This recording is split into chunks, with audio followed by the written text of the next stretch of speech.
자, 오늘 하나님의 말씀 본문 마태복음 5장입니다.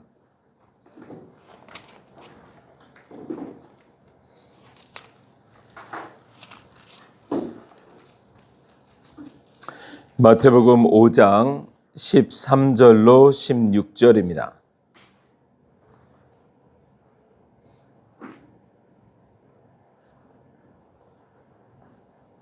(13절로) 16절 제가 봉독하겠습니다. 너희는 세상의 소금이다. 소금이 짠맛을 잃으면 무엇으로 그 짠맛을 되찾게 하겠느냐? 짠맛을 잃은 소금은 아무데도 쓸 데가 없으므로 바깥에 내버려서 사람들이 짓밟을 뿐이다. 너희는 세상의 빛이다. 산 위에 세운 마을은 숨길 수 없다. 또 사람이 등불을 켜서 말 아래에다 내려놓지 아니하고 등경 위에다 놓아둔다. 그래야 등불이 집 안에 있는 모든 사람에게 환히 비친다. 이와 같이 너희 빛을 사람에게 비추어서 그들이 너희의 착한 행실을 보고 하늘에 계신 너희 아버지께 영광을 돌리게 하여라. 아멘. 자, 우리는 하나님의 나라 시리즈로 7번째 시간이 되었습니다. 기억하시죠? 제일 첫 번째 주에 우리는 하나님이란 주제로 같이 말씀을 나눴어요. 하나님의 나라라는 것을 다시 되새겼습니다. 나의 나라, 우리의 나라, 내가 원하는 나라가 아니라 하나님이 원하시는 나라. 두 번째 주에는 가고 싶은 나라, 정말 그 나라를 가고 싶은 것인지, 세 번째 주는 정말 가고 싶은 그 나라, 함께 가고 싶은 나라, 함께 가고 싶은 이웃사랑에 대한 이야기를 함께 했습니다. 그리고 그 나라는 지켜야 하는 나라임도 보았습니다. 그리고 이제 다섯 번째 시간부터 오늘까지 하나님의 나라 모델하우스로 가정, 교회, 그리고 세상을 보고 있습니다. 세상. 네, 어떤 의미에서 세상도 모델하우스인가? 가정이 모델하우스고 교회가 모델하우스인 건 알겠는데 세상도 하나님의 나라 모델하우스가 될까 싶지만, 자, 오늘 한번 말씀으로 그 이야기를 해보도록 하겠습니다. 자, 먼저 오늘 본문을 한번 보세요. 네, 세번역 성경으로 저희가 보는데, 자, 본문 마태복음 5장 13절이죠. 너희는 세상의 소금이다. 너희는 소금이다. 맞죠? 근데 어디의 소금이래요? 세상의 소금이래요. 그러면 세상과 소금은 분리가 될 수 있다, 없다? 소금이 세상을 떠나서 살 수 있다, 없다? 없다죠. 세상의 소금이란 말이죠. 자, 그러면 세상의 소금인데 소금이 세상에서 구별되는 특징이 그 다음에 뭐라고 나와요? 짠맛. 소금이 짠맛을 잃으면 무엇으로 그 짠맛을 되찾게 하겠느냐? 짠맛을 잃은 소금. 한 절 안에 짠맛이라는 단어가 3번 나오죠. 그래서 짠맛을 잃은 소금은 아무데도 쓸 데가 없으므로 바깥에 내버려진다, 짓밟힌다, 이렇게 나오죠. 그러면 소금이 세상 안에 있는 게 맞고 세상 안에 있으나 짠맛을 반드시 품고 있어야 된다는 거죠. 맞죠? 짠맛이 있으세요?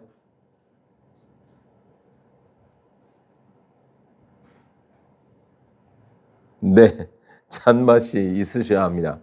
자, 그리고 14절에 너희는 세상의 빛이다. 이제 소금과 빛은 같은 거예요. 같은 역할이에요. 세상의 빛이다. 산 위에 세운 마을은 숨길 수 없다. 또 사람이 등불 같죠? 등불을 켜서 말 아래에다 내려놓지 아니하고 등경 위에다 놓아둔다. 그래야 등불이 집안에 있는 모든 사람에게 환히 비친다. 세상에 있는 소금이 짠맛을 낸다. 등불이 환히 비춘다. 같은 말인데 우리가 종종 16절에 있는 단어 때문에 혼선이 되기도 해요.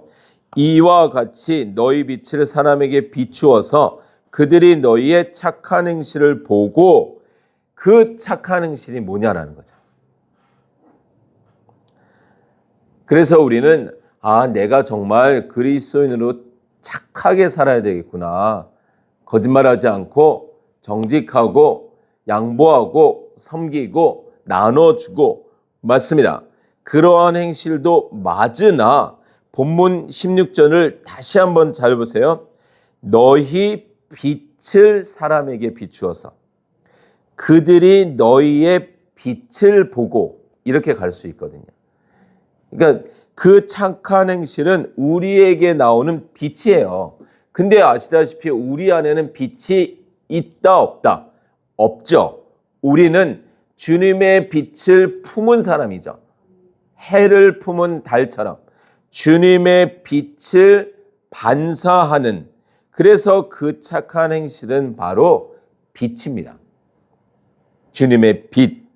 그래서 하늘에 계신 너희 아버지께 영광을 돌리게 해라. 우리 안에서 나오는 행실은 절대로 하나님이 영광 받으실 수 있는 게 없죠. 반사되는 그 빛, 착한 행실은 곧 빛인 것입니다. 그래서 우리는 하나님 앞에서 하는 거예요. 하나님 앞에서. 그러니까 하나님의 빛이 아닌 내 빛을 가지고 사람 앞에서 하는 것이 아니라 하나님의 빛을 가지고 우리가 하나님을 섬기듯이 사람 앞에서 그 빛을 내는 거란 말이죠. 얼마든지 예수 그리스도를 알지 못하는 사람들에게도 선행도 기적도 교회 안에서 볼 수 있는 것 다 볼 수 있어요. 딱 하나 볼 수 없는 건 예수 그리스도입니다. 물론 하나님도 그렇지만, 자, 그런 마음을 가지고 오늘 이제 말씀을 계속 이어가 보도록 하겠습니다. 세상에서의 우리의 역할, 다시 우리 한번 마태복음이니까 13장으로 가볼게요. 마태복음 13장 31절. 자, 31절부터 봐요. 예수께서 또 다른 비유를 들어서 그에게 말씀하셨다. 하늘나라는 겨자씨와 같다. 맞죠? 근데 어떤 사람이 그것을 가져다가 자기 밭에 심었다. 겨자씨는 어떤 씨보다 더 작은 것이지만 자라면 어떤 풀보다 더 커져서 나무가 된다. 그리하여 공중의 새들이 와서 그 가지에 깃들인다. 그 겨자씨는 물론 복음이고 이 세상에 오신 한 씨, 예수 그리스도이며 또한 그리스도인의 역할이죠. 그래서 그 겨자씨는 어디에 심기죠? 밭에. 이 세상에 심기죠. 세상을 떠난 씨는 아니라는 거예요. 세상 속으로 들어가는 씨. 또 보세요. 예수께서 또 다른 비유를 그들에게 말씀하셨다. 하늘나라는 누룩과 같다. 근데 그 누룩이 어디에 있어요? 따로 떨어져 있나요? 아니요. 어떤 여자가 그것을 가져다가 가루 서말 속에, 가루 서말이라는 세상 속에 들어간 누룩. 근데 그 누룩이 어떻게 하죠? 세상을 바꾸더라라는 거예요. 서말 속에 들어가야 그 소량의 누룩이 그 세상을 바꾸고 겨자씨와 같이 작은 씨가 그 밭에 들어가니 거기에서 자라게 되더라라는 거죠. 그래서 사실 가정과 교회 그리고 세상은 어떤 의미에서 하나다. 순서가 다르죠. 인풋 사이드가, 영적인 인풋 사이드가 이제 교회, 그리고 아웃풋의 첫 번째 장소가 가정이라면 확대되어진, 가정이 확대되어진 개념이 세상입니다. 제가 늘 말씀드리잖아요. 나와 하나님을 제외한 모두는 이웃이다. 집 안에서 사는 이웃, 한 방에서 사는 이웃, 옆집과 사는 이웃, 더 많이 보느냐. 근데 요즘은 가족도 보기가 힘드니까 어쩌면 이웃을 더 많이 볼 수도 있고, 그래서 그 개념은 이렇게 확대되는 것이지 갈라지는 것이 아니다라는 것이죠. 자, 그래서 우리는 분명히 세상에서도 내가 소금으로 빛으로 다른, 그리고 나로 말미암아 세상은 하나님의 나라를 맛볼 수 있어야 합니다. 맞죠? 어떻게 맛보여주고 있으세요? 어떻게 좀 빛을 비춰주고 있으세요? 네. 성경이 우리 신앙의 기준이 돼야 됩니다. 여러분들 정말 성경을 읽으셔야 돼요. 어쩔 수 없이 제가 계속 말씀을 드려요. 왜냐하면 어제도 저는 이제 어떤 작은 모임을 가게 됐는데, 거기서 어떤 분이랑 이야기를 하면서 참 이분이 20년이 넘는 시간, 얼마나 진짜 그분의 시간과 물질과 섬김이 얼마나, 말만 들어도 야, 저렇게도 할 수 있을까 싶었어요. 성품도 너무 좋으시고. 그런데 이제 말씀 톡으로 넘어가니까 어려워하시는 거예요. 말씀을 매일 읽어야 되는 거에서는 좀 이렇게 거리가 생기시는 거예요. 그냥 이렇게 하는 건 좋은데, 봉사하고 섬기고 하는 건 너무 좋은데, 매일 말씀을 읽어야 된다는 건 부담이 되시는 거죠. 아닙니다. 여러분들 정말 신앙생활은 말씀 생활이 되셔야 돼요. 내가 평생 교회를 열심히 예배 안 빠지고 봉사 열심히 하는 것 너무나 좋습니다. 그러나 그것은 아웃풋이란 말이죠. 내 안에 선한 인풋이 들어와서 그것이 아웃풋으로 가는 것이지, 들어온 게 없는데 내 것이 나가는 게 절대로 아니에요. 그러면 큰일 납니다. 시간이 지나서, 그래서 교회에서 또 저는 지난주죠, 벌써. 지난주에 이제 다윗 선교사 졸업 때문에 이제 서울 근교로 갔다가 또 아는 지인 되시는 분들을 만나서 또 서울에 있는 여러 교회들의 이야기를 또 들으면서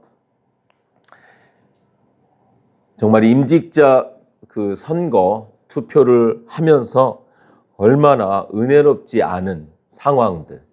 예전에는 누구 좀 뽑아주세요, 이 정도까지는 됐는데, 이제는 아예 대놓고 누구 뽑지 마세요가 너무나 만연돼 있는.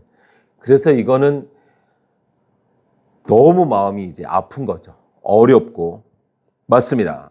여러분들, 우리는 정말 신앙생활을 말씀으로 잘해야 됩니다. 말씀을 통해서 하나님을 잘 알지 못하면 내 나라를 교회에 세울 수 있습니다. 내 나라를 가정에 세울 수 있어요. 내 뜻을 이루는 현장으로 얼마든지 가정, 교회, 선교회, 아니 뭐 다 할 수 있을 거예요. 겉으로는 비슷할 수 있습니다. 너무 안타까운 일들이죠. 성경을 보면 우리가 어떻게 살아야 하는지, 하나님이 무엇을 원하시는지, 그냥 하나님은 이런 분일 거야, 이게 아니라 이런 분이었으면 좋겠어, 이것이 아니라 하나님이 우리에게 드러나신 그 말씀을 통해서 하나님은 이런 분이시구나가 돼야 된단 말이죠. 정말 꼭 반드시 매일 성경을 읽으셔야 됩니다. 여러분들이 목사여도 선교사여도 정말 어떤 세상에 위급하고 중요하고 크고 높은 직업, 어떤 포지션을 가지고 있더라도 반드시 매일 성경을 읽으셔야만 합니다. 그래서 그 성경을 통해서 하나님의 사람으로 살아가셔야만 합니다. 여기서 아멘이 안 나오면 이제 길어질 수 있어요. 자, 그러면 이제 우리가 오늘 이제 본격적으로 본론으로 들어와서 그러면 성경을 보면 세상에 있으나 세상과 다른 여러분들 그리스도인들이 이 땅에 이 세상에 살면서 뭔가 달라야 되잖아요. 구별이 되어야 되잖아요. 구분이 아닙니다. 구분이 아니에요. 아까 말씀드린 것처럼 아까 우리가 마태복음 13장 봤잖아요. 겨자씨도 누룩도 겨자씨도 밭에 바깥에 있지 않았고 밭 안에 있었단 말이에요. 누룩도 가루 서말 안에 있었어요. 맞죠? 맞죠? 우리는 세상이라는 물속으로 들어가야 되는 거예요. 근데 그냥 들어가면 어떻게 될까요? 빠지는 거죠. 죽는 거예요. 물속에 들어갈 때 뜨려면 뭐를 가지고 들어가야 될까요? 근데 튜브 뭐 공이라도 하나 이렇게 끌어안고 들어가야 나는 걱정 없어. 1시간은 문제 없어. 3일은 어떻게 할 거예요? 3일 동안은. 일주일은. 1년은.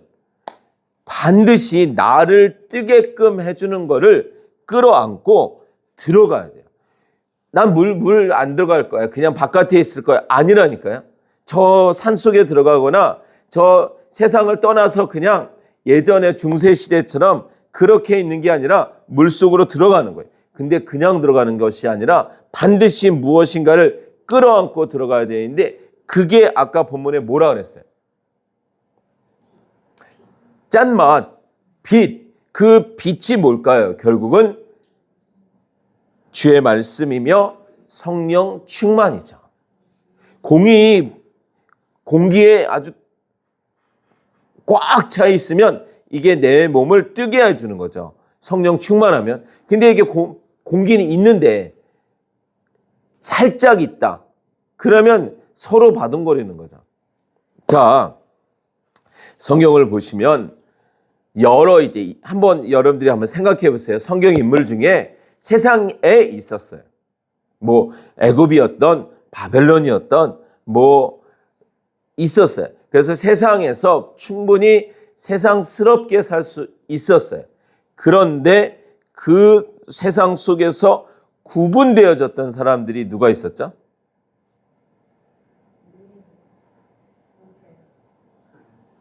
네, 제가 적어온 1번 모세.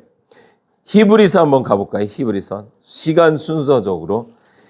자, 우리 애굽이라는 나라에서 세상스럽게 살 수 있었던 히브리서 11장.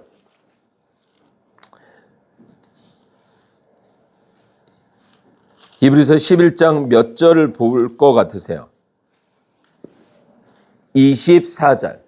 자, 먼저 히브리서 11장 24절부터 보세요. 제가 한번 읽을게요. 믿음으로 모세는 어른이 되었을 때에 바로왕의 공주의 아들이라 불리기를 거절하였습니다. 오해하시면 안 돼요.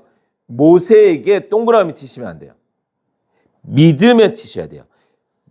믿음으로 이 단어의 정확한 문맥의 흐름은 믿음이 모세로 하여금 어른이 되었을 때에 바로왕의 공주의 아들이라 불리기를 거절하였습니다. 믿음이라는 공이 모세 안에 들어가서 그 애굽에서 뜨게 했다는 거예요. 오히려 그는 잠시 죄의 향락을 누리는 것보다 하나님의 백성과 함께 학대받는 길을 택하였습니다. 택하였다는 거예요. 사건적으로, 출애굽기 사건적으로는 이스라엘 백성들을 구하다가 바로왕이 죽이려고 한다니까 도망간 것처럼 보이는데 그거는 가고 싶지 않았는데 살리고 싶지 않았는데 그냥 신분이 들통나서 히브리 사람이었어 이런 게 아니라 모세의 선택이었다는 거예요. 물론 그 선택의 배후에는 뭐가 있었다? 믿음이, 하나님이 주신 믿음이 물에는 빠졌는데 떠 있네. 근데 뭐가 뜨게 했다? 그 공의, 성령 충만함이.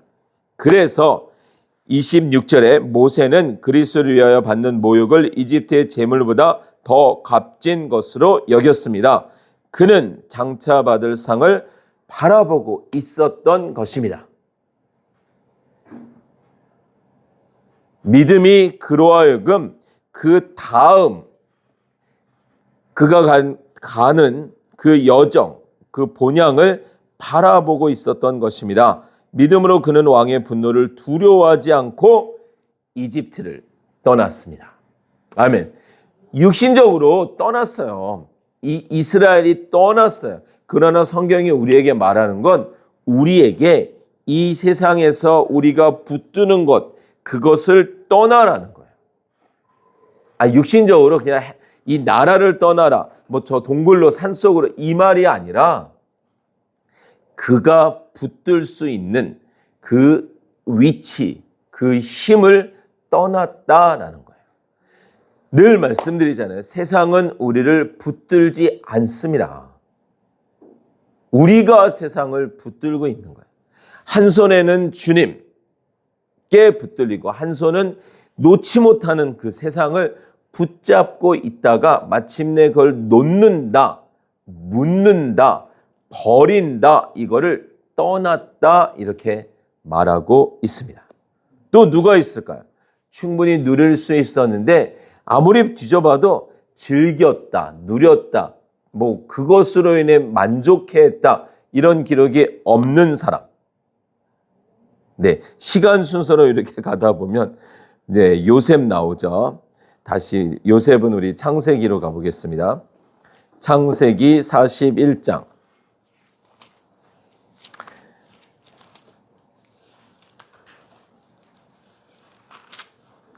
제가 어제 제 아내와 함께 이제 모임이 있어서 가는데 아내가 너무 놀라운, 저는 어디서 뭐 엄청난 걸 주순 줄 알았어요. 근데 놀라운 걸 발견했다 그러면서 오늘 이제 어제 아침에 말씀을 읽는데 야곱 이야기를 읽을 때 그동안 그렇게 안 보이던 어떤 몇 가지가 보였다는 거예요. 그래서 얼마나 좋아하는지, 말씀 사경회 때 다 한 건데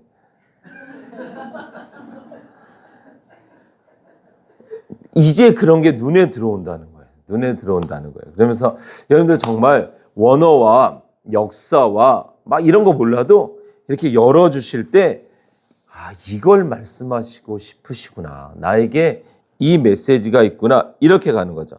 자, 요셉도 41장 46절에서 자, 한번 볼까요? 세번역 성경 74쪽이죠. 요셉이 이집트 왕 바로를 섬기기 시작할 때에 그의 나이는 30살이었다. 요셉은 바로 왕 앞에서 물러나와서 이집트 온 땅을 두루다니면서 살폈다. 자, 여러분들 잘 보세요. 요셉이 지금 포지션이 어디까지 올라간 거죠? 총리가 된 거예요. 그래서 총리가 딱 됐어요. 그래가지고 애굽을 이렇게 싹 순찰을 하는 거예요. 세상 안에 던져진 누룩이죠. 세상 안에 던져진 겨자씨죠. 자, 그런데 요셉이 만약에 이 포지션을 잡았다면, 나 이제 총리야, 나 이 힘을 가지고 있어, 뭐 그 전에 요셉이 이걸 꿈꿨던 안 꿨던 그 정말 그것을 갈망하고 원하고 붙들었다면, 붙들었다면 어떻게 됐을까요? 애굽인으로 사는 거죠. 형들에게 힘을 과시하는 거죠. 그리고 여러분들 잘 생각하셔야 돼요. 우리가 세상을 이렇게 붙드는 순간, 세상에 어떤 것이든, 그것이 명예이든 소유든 내가 원하는 어떤 것이든, 이걸 붙드는 순간 어떤 현상이 나오는지 아세요? 붙잡히는 거예요. 내가 붙드는 순간 우리는 그것에 붙잡히는 거예요. 내 것이 아니라 내가 오히려 그 무엇의 소유가 된다니까요. 내가 그것을 놓는 순간 다시 자유해지는 거예요. 삭개오가 정말 그 소유를 붙잡고 있었어요. 그거는 삭개오 거였어요. 서로 그가 부정직하고 토색하고 남들에게 욕을 먹으면서 얻은 것이라도 그건 삭개오 것이었어요. 그러나 그 삭개오는 그것에 붙잡혀 있는 거예요. 억지가 아니라 그 안에 성령이 들어오시자 그가 붙잡고 있던, 그리고 그를 붙들고 있던 그것이 이 안에 밑바닥부터 은혜가 채워지니 밀려나가는 거예요. 이렇게 토해지는 거예요. 토해진다. 그래서 성경이 다른 의미지만 단어를 토색한 게 토해지는, 그 순간 자유해지는 거예요. 그것으로부터 자유해지는 거예요. 우리는 얼마든지 은혜라는 이름으로 내 나라를 세워놓고 붙들릴 수 있습니다. 요셉이 이제 총리가 돼서 만약에 그가 총리라는 직업을 잡았다면 그는 애굽인이 되는 거예요. 애굽 온 땅을 순찰하면서 무슨 마음 들었을까요? 이 나라 바로 내 꿈을 실현할 수 있는, 내 남은 생애를 마음껏 살 수 있는 그 나라라고 생각했겠지만 요셉은 이 나라를 다 돌아다니면서 어떤 마음을 품었는지가 33절, 46장 33절에 나오죠. 나중에 형들이 이제 요셉과 밀고 당기기 이렇게 저렇게 해서 요셉이 밝혀지고 야곱과 그의 가족들이 다 내려오자 형들에게 우리가 아는 것처럼 말을 넣어주죠. 자, 33절 보세요. 바로께서 형님들을 부르셔서 그대들의 생업이 무엇이요 하고 물으시거든 요셉이 총리를 붙잡았다면, 애굽을 붙잡았다면, 자, 그대들의 생업이 무엇이요 하고 물으시거든 뭐라고 말하라고 해야 되냐면 절대로 목축업을 한다고 말하지 마세요. 우리 그거 평생 숨겨야 됩니다. 왜요? 자, 34절.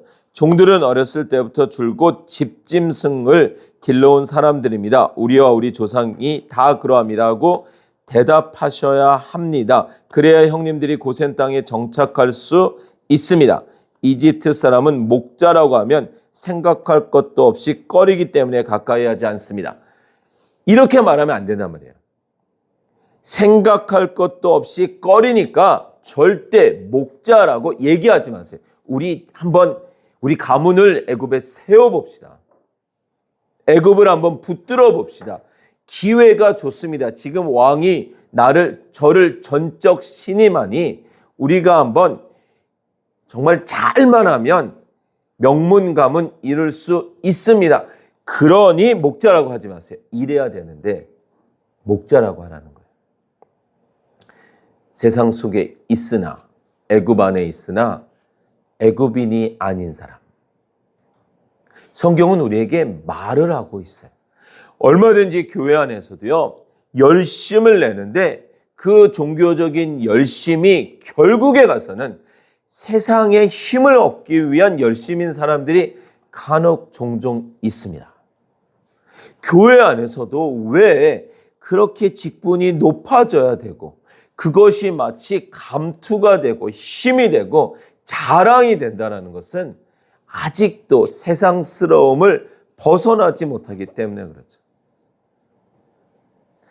우리는 세상에 있으나 세상이 우리를 감당할 수 없는 사람이 되어야 되는 것이 맞습니다. 우리는 다니엘도 알고 있어요. 본문을 안 찾아봐도 우리는 알잖아요. 다니엘 6장에 보면 총리가 3명 있었는데 2명은 아마도 그 본토 사람들, 다니엘은 포로로 잡혀온 이방인. 그런데 다니엘이 일반 업무에 있어서는 흠을 못 잡으니 이 두 총리가 어떻게 하죠?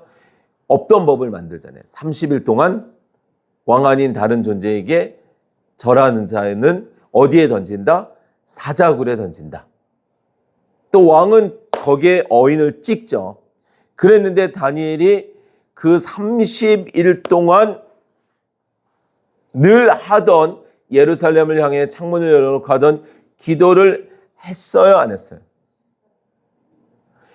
30일인데 여러분들 정말 30일 그냥 30일이건 한 주건 3년이건 결국 개념은 똑같은데 그 30일 그거 안 해도 내 마음 안에 하나님이 있다 하면 되는 거고 내가 말씀을 읽는다 하면 되는 거고 우리가 30일 그냥 주일 안 가고 그냥 어떻게 해요? 수요일 날 예배를 그냥 주일로 대체할 수도 있고 예를 들자면 얼마든지 타협할 수 있는데 다니엘이 조서에 어인이 찍힌 줄을 알고도 왜 기도했을까요? 그는 총리라는 힘을 붙들지 않았기 때문에 그렇습니다. 그거는 그냥 그에게 주어진 역할이었던 거예요. 그가 그 총리를 붙들지 않았기 때문에 그는 역시 총리라는 직업에 붙잡히지 않았던 거예요. 붙들지 않았기 때문에 붙잡히지 않는 것입니다. 맞습니다. 이 세상은 분명히 우리를 주목하고 있어요. 우리로 하여금 드러나는 빛, 우리의 빛이 아닌 예수 그리스도의 빛, 성령 충만한 삶, 짠맛, 그 맛을 보길 원하고 있어요. 아주 오래전에 한국에서 젊은이들을 대상으로 이제 있지 않는 교회를 다니지 않는 젊은이들 대상으로 교회 다니는 사람들에게 보고 싶은 것, 어떤 차이, 어떤 그런 것들에 대한 설문조사가 한번 있었는데 조사를 하는 사람들도 어떤 기적 아니면 어떤 정말 교회를 다님으로 하나님을 믿음으로 그 힘으로 세상에 힘을 가지고 있는 어떤 높은 직위 이런 것에 대한 답을 기대했는데 그 답 중에 가장 많이 나온 답은 다름이었어요. 다름. 교회 다니는 사람들이 다르다.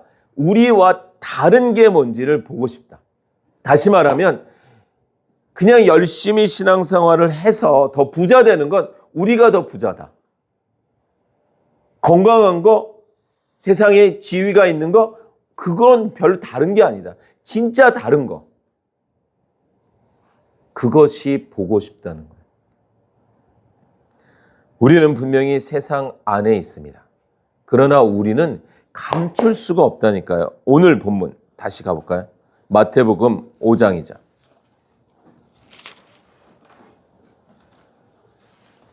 마태복음 5장 우리가 13절로 16절 오늘 본문을 보았는데 자 14절입니다. 아까 말씀드린 대로 소금과 빛은 같은 거고 짠맛과 그 빛도 불빛도 같은 건데 14절 너희는 세상의 빛이다. 세상의 소금, 세상의 빛.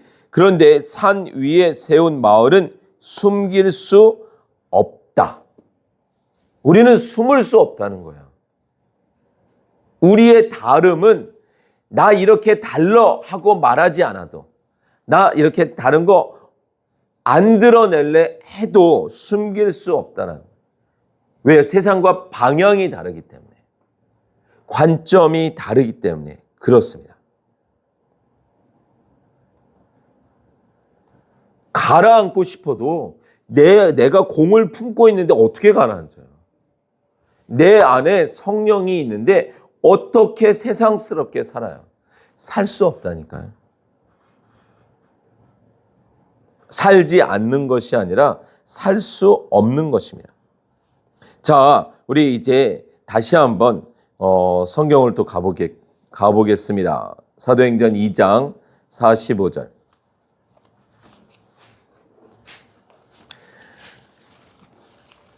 사도행전 2장 45절.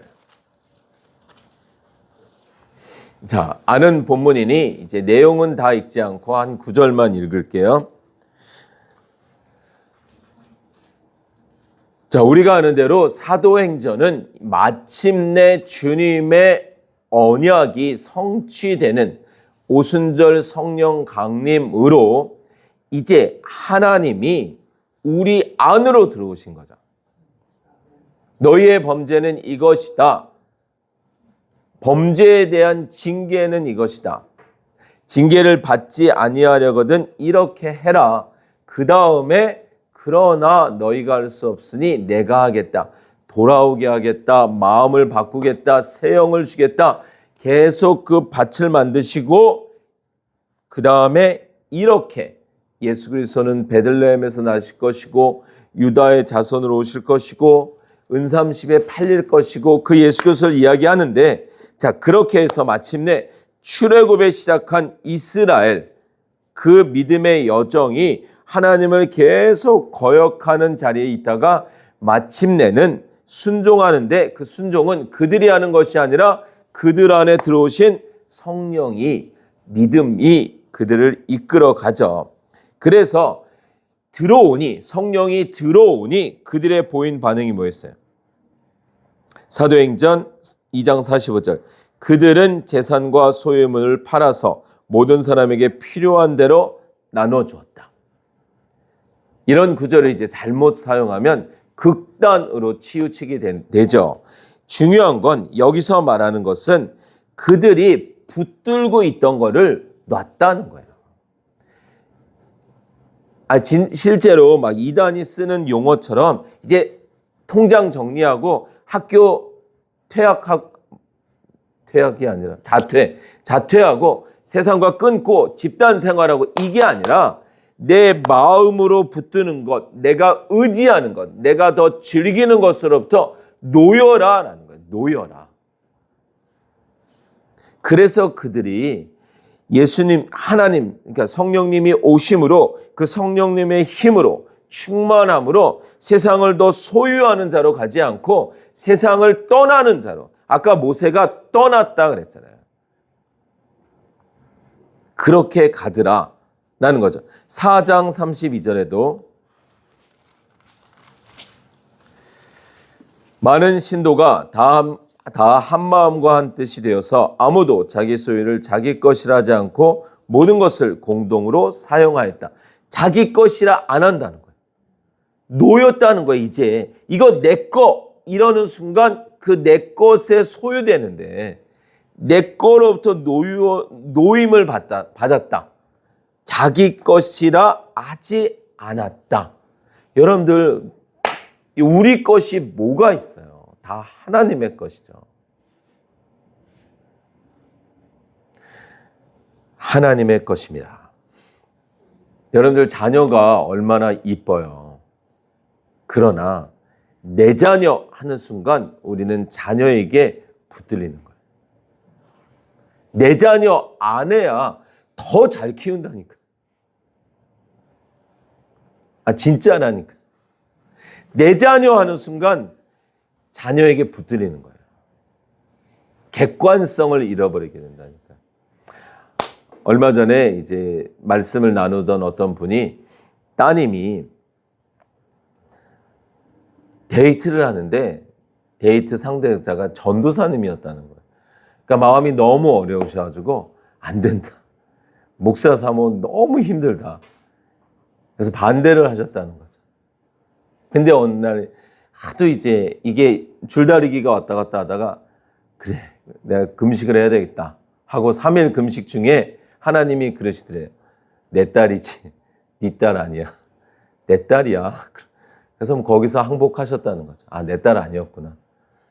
내 딸 이러니까 내 딸, 그러니까 물론 이제 목사 사모가 고생은 좀 하죠. 그렇지만 뭐 또 다 장단점 아니겠어요? 근데 이제 그분 생각엔 고생이야. 이건 고생이야. 내가 봐온 그건 고생이야. 근데 내 딸 고생 이게 연결이 되니까 안 되는 거죠. 딴 사람, 그러니까 내 옆집, 내 친구의 딸이면 야, 참 은혜로운 길이야. 이렇게 될 텐데 내 딸 이러니까 안 되는 거예요. 여러분들 거기서 자유해지셔야 됩니다. 진짜로. 내 자녀, 내 것 이런 순간 붙들려 버리는 거예요. 그래서 초대교회 성도들은 자기 소유, 자기 것이라고 하지 않았다라고 성경이 말하는 거예요.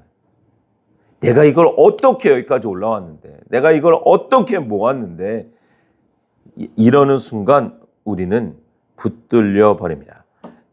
창살 없는 감옥에 갇혀 버리게 돼요. 그래서 성경은 이렇게 말합니다. 히브리서 11장 38절. 여러분들 성경을 꼭 통으로 읽으셔야 됩니다. 정말 재미납니다. 드라마는요, 상상 비교할 수도 없어요. 드라마 결론이 뻔하잖아요. 근데 성경은 뻔하지 않은 이 결론을 계속 해내기 때문에 자, 히브리서 11장 38절. 자, 441쪽입니다. 앞에서 이제 믿음의 사람 이야기가 계속 나오잖아요. 그래서 뭐 37절 하나 더 읽으면 또 그들은 돌로 맞기도 하고 톱질을 당하기도 하고 칼에 맞아 죽기도 하였습니다. 그들은 궁핍을 당하며 고난을 겪으며 학대를 받으면서 양과 염소의 가죽을 입고 떠돌았습니다. 38절. 세상은 이런 사람들을 받아들일 만한 곳이 못 되었습니다. 개역개정에는 세상이 감당할 수 없는 사람들이었습니다. 세상이 이런 사람들을 못 받아들인다는 거예요. 아니, 공을 품고 있는데 물이 어떻게 받아들여요? 뜨지. 근데 그 공이 없으면요. 세상이 받아들이죠. 근데 이 성령의 능력, 성령의 충만이 아닌 어떤 겉옷, 내가 그래도 이런 직분을 가지고 있고, 내가 그래도 신앙생활 몇십 년 했고, 내가 그래도 그런 외적인 것 아닙니다. 절대로 그렇지 않습니다. 우리는 성령 충만함으로 세상에 있으나 세상과 구별되는, 우리로 하여금 세상이 길을 찾을 수 있고, 이것이 이 땅이 아닌 본향을 향하는 자들의 삶이구나. 정말 저들이 바라보는 저곳을 나도 바라보고 싶다. 그런 방향 지표의 등대가 되어줘야만 합니다. 그래서 자, 사도 바울은 이런 상황들을 갈라디아서에서 이렇게 말을 하죠. 한마디로 6장, 갈라디아서 6장입니다. 개역개정에서 역시 잘 표현했는데 뉘앙스상 이제 새번역 성경에서 6장, 갈라디아서 6장 14절 이렇게 바울이 이야기하죠.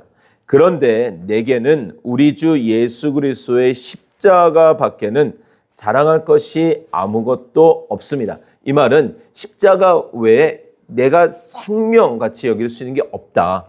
영원한 것은 없다. 이런 말인데 그리스도로 말미암아 내 쪽에서 보면 세상이 죽었고 세상 쪽에서 보면 내가 죽었습니다.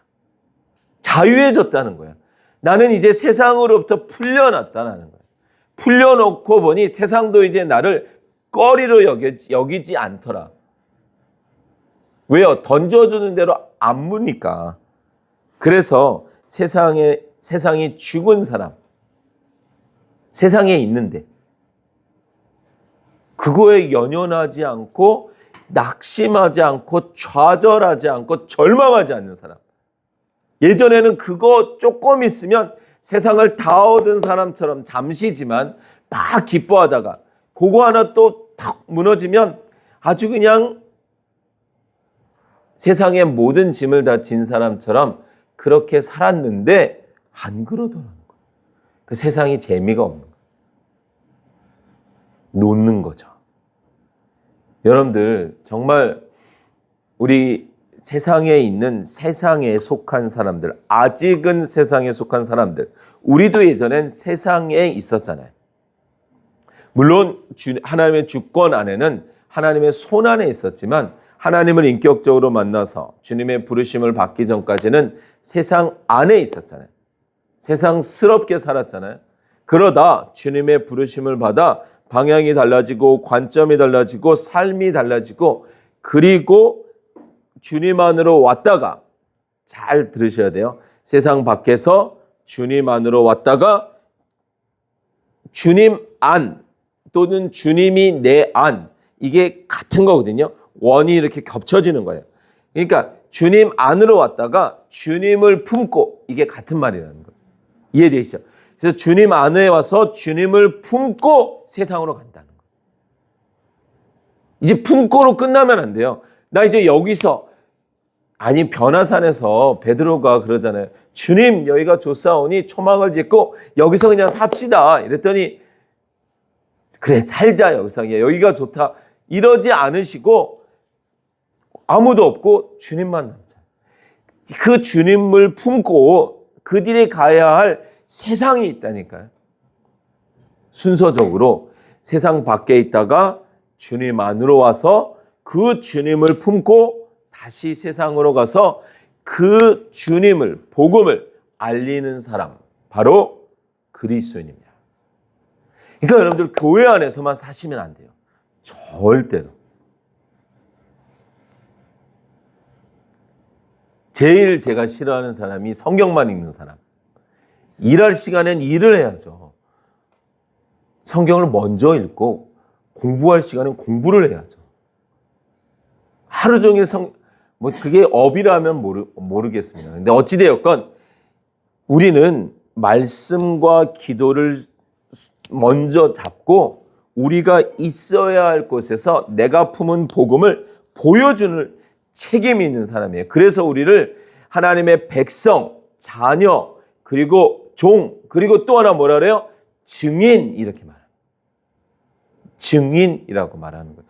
우리를 통해서 세상은 하나님을 보고 우리를 통해서 세상은 우리의 빛과 짠맛을 통해서 세상은 하나님의 나라를 맛보아야 된단 말이죠.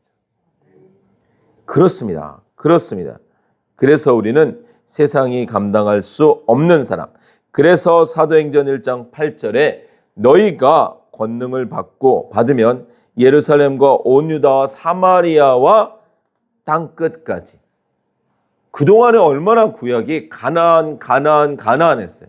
근데 복음이 오시니까 이제 복음을 품고 땅끝까지 세상으로 나가라라는 거예요. 근데 예전과는 다르죠. 모세가 여러분들 성경을 읽으셔야 돼요. 그냥 이렇게 이야기처럼 지나가는 것 같지만 다시 이렇게 막 돌아보다 보면 이게 이야기가 아니구나. 예를 들어서 모세가 애굽을 떠났잖아요. 아까 히브리서에서. 맞죠? 아, 맞죠? 근데 그럼 이제 떠난 걸로 끝났나요? 다시 애굽 안 갔나요? 아, 가잖아요, 다시. 근데 예전에 있을 때와 다르죠? 뭐를 들고 가요? 네, 그 지팡이, 상징적으로 지팡이 하나님을 붙들고 가잖아요. 자기가 나온 그 세상으로 가잖아요. 전혀 다른 사람으로. 맞죠? 그러니까 여러분들 우리는 전혀 다른 사람. 여러분들 오해하시면 안 돼요. 내가 예수 믿었다고 해서 내 성향이 바뀌었다? 한 사람도 못 봤어요. 바울은 여전히 바울이었고요. 바나바는 바나바였어요. 바뀌는 건 그게 바뀌는 게 아니에요. 그 성향은 하나님이 주신 모양이에요. 그 모양으로 쓰시는 거예요. 물론 그것이 성숙되어지고 다듬어질 수는 있으나 그럼 뭐가 바뀌는 거예요? 왜 방향이 바뀌는 거예요? 관점이 바뀌는 거예요. 가치가 바뀌는 거예요. 돈은 똑같이 벌어요. 직장 똑같이 일을 해요. 근데 왜 일하느냐? 왜 직장을 다니냐의 그 관점이 달라지는 거라니까요. 그만두는 게 아니에요.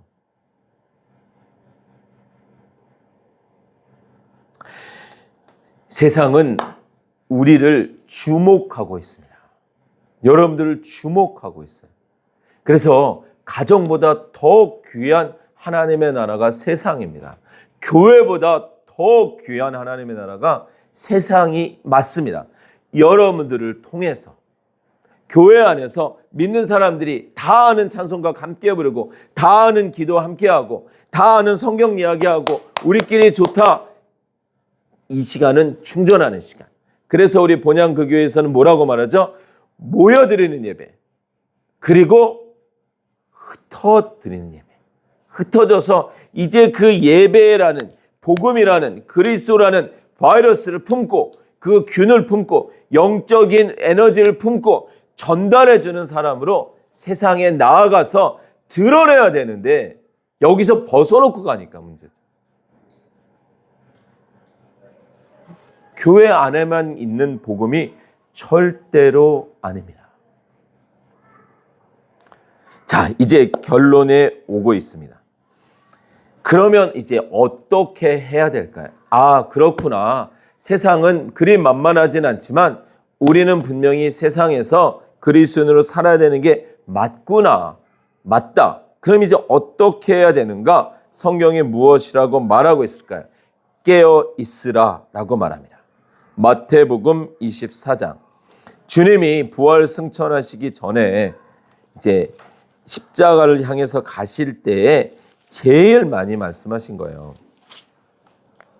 왜냐하면 이제 제자들은 오순절에 성령을 받을 것이고 성령 충만이 임한 이후에 어떤 삶을 살아야 되는지가 너무나 잘 아시니까 그래서 마태복음 24장 42절 마태복음 24장 42절 그날과 그 시각은 아무도 모른다를 말씀하시고 그날과 그 시각은 뭐예요?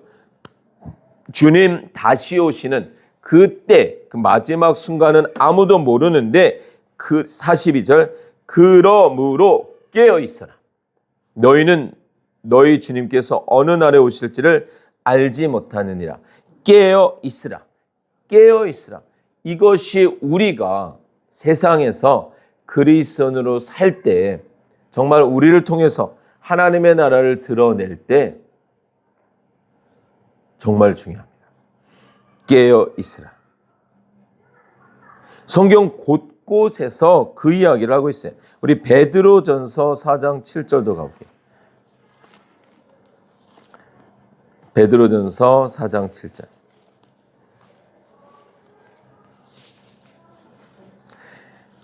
바울 서신에도 여러 곳 있지만 유독 베드로전서를 보는 이유는 우리 베드로가 깨어 있지 못함으로 넘어졌었잖아요. 베드로전서 4장 7절 458쪽입니다. 만물의 마지막이 가까이 왔습니다. 그러므로 정신을 차리고 삼가 조심하여 기도하십시오. 정신을 차리고 삼가 조심하여. 왜요? 절대로 주님을 배신하지 않습니다 라고 말해놓고서는 그 여종이 말한 그 말에 한 번도 아니고 3번이나 나는 절대로 모른다 라고 말했던 자신을 얼마나 되씹었을까요? 5장 8절도 베드로전서 5장 8절 정신을 차리고 깨어 있으십시오. 여러분의 원수 악마가 우는 사자같이 삼킬 자를 찾아 두루 다닙니다. 믿음에 굳게 서서 악마를 맞서 싸우십시오. 우는 사자같이 삼킬 자를 여러분들 정말 깨어 있어야 됩니다. 방심하시면 안 돼요. 그래서 우리가 자꾸 예배라는 단어를 쓰는 건 지금 예배 시간에 우리가 가지고 있는 깨어 있음이 있잖아요. 단장함, 그래도 집중하려는 마음, 그래도 하나님을 좀 인식하려는 이 마음을 우리의 삶 속에서 동일하게 가지고 가야 된단 말이에요. 예배가 끝나고 이 교회라는 건물, 예배당을 벗어나면서 주님을 놓고 나가는 것이 아니라 여전히 주님과 동행하면서 간다는 거예요. 자, 첫 번째가 깨어있음을 말씀드렸습니다. 두 번째는 분별하라고 성경이 말을 하고 있습니다. 히브리서 5장 13절 14절.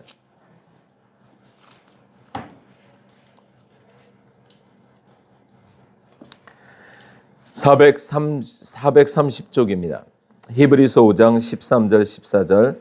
젖을 먹고서 사는 이는 아직 어린아이이므로 올바른 가르침에 익숙하지 못합니다. 그러나 단단한 음식물은 장성한 사람들의 것입니다.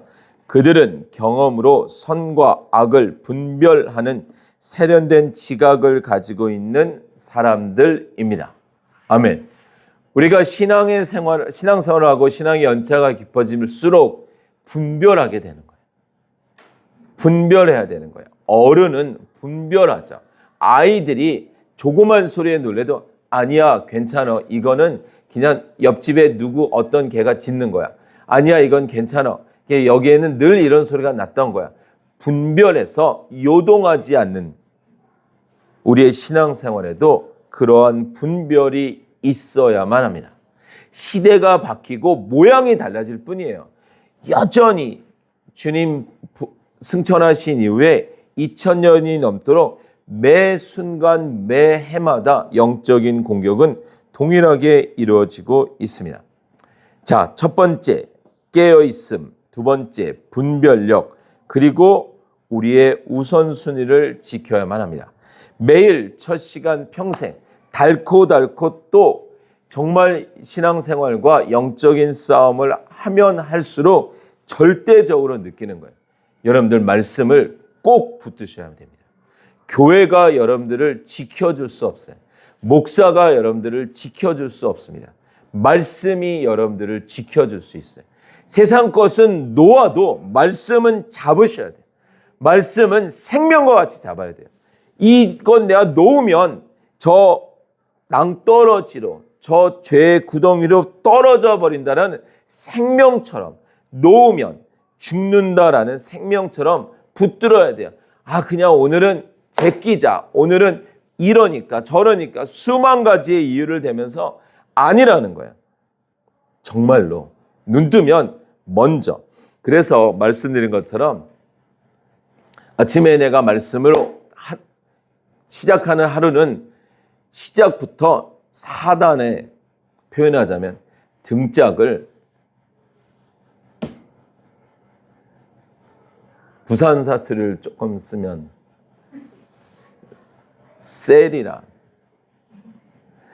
셀이고 이제 출발하는 거고, 정신없이 하루에 또 허둥지둥 하면 사단에게 등짝을 세리게 맞고 시작하는 하루가 되는 것이라고 생각을 하시면 틀리지 않겠습니다. 그래서 성경은 먼저 그의 나라와 그의 의를 구하라고 합니다. 어떻게 하셔야 여러분들이 그의 나라와 의를 구하시겠어요? 주의 말씀을 붙들고 하나님의 선하시고 온전하신 뜻이 무엇인지 분별하는 거예요. 우리가 뭐를 드린들 어떻게 하겠어요?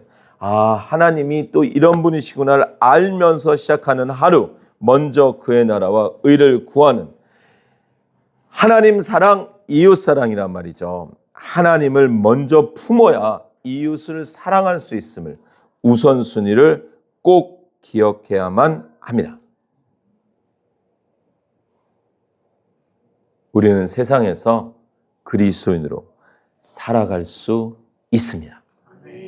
그리고 살아가야만 합니다. 속으시면 안 돼요. 우리는 분명히 해를 품은 달처럼 성령 충만함, 내 능력이 아닌 성령의 능력으로 내가 물속에 떨어져도 내가 품은 그 공으로 분명히 물에서 뜰 수 있는 존재입니다. 놓으시면 안 돼요. 자신하셔도 안 돼요. 자만하셔도 안 돼요. 교만하셔도 안 돼요. 그래서 마지막 우리가 볼 구절은 전도서 4장 12절입니다.